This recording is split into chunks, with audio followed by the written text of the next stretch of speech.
TV27 news में आप सभी दर्शकों का बहुत स्वागत है। मैं हूं आपके साथ नीरज द्विवेदी। गुजरात के अहमदाबाद में एयर इंडिया के विमान दुर्घटनाग्रस्त होने के बाद एक नई बहस शुरू हो गई है। आखिर विमान में सबसे सुरक्षित सीट कौन सी होती है, यानी अगर विमान दुर्घटनाग्रस्त हो जाए तो किस स्थान पर बैठा व्यक्ति बच सकता है या फिर उसके बचने की संभावना ज्यादा होती है। यह सवाल इसलिए भी चर्चा में है क्योंकि अहमदाबाद में हुए इस हृदय विदारक घटना में केवल एक ही व्यक्ति की जान बच पाई, जबकि बाकी सभी लोग असमय काल के गाल में समाहित हो गए। ऐसे में आइए जानते हैं कि विमान में सबसे सुरक्षित सीट कौन सी मानी जाती है। US national transportation safety board की विश्लेषण के अनुसार विमान की पिछली सीटों को अपेक्षाकृत अधिक सुरक्षित माना जाता है। बोर्ड ने 1971 से लेकर अब तक हुई 20 प्रमुख विमान दुर्घटनाओं का अध्ययन किया और पाया कि पीछे की सीटों पर बैठे यात्रियों को बचने की संभावना लगभग 69% थी। विंग के पास की सीटों पर बैठे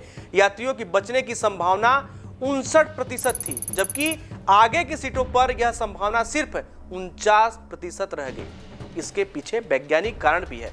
दरअसल विमान की अधिकांश गतिज ऊर्जा आगे के हिस्से में केंद्रित होती है, क्योंकि वह अधिकतर द्रव्यमान और नियंत्रण प्रणाली होती है। जब विमान किसी सतह से टकराता है तो प्रभाव सबसे पहले और सबसे ज्यादा उसके आगे के हिस्से पर पड़ता है। इसी कारण विमान अक्सर दो टुकड़ों में बढ़ जाता है और आगे बैठे यात्री अधिक बल झेलते हैं। वहीं पीछे की सीटों पर बैठने वाले यात्रियों पर यह प्रभाव अपेक्षाकृत कम पड़ता है, जिससे उनके बचने की संभावना बढ़ जाती है।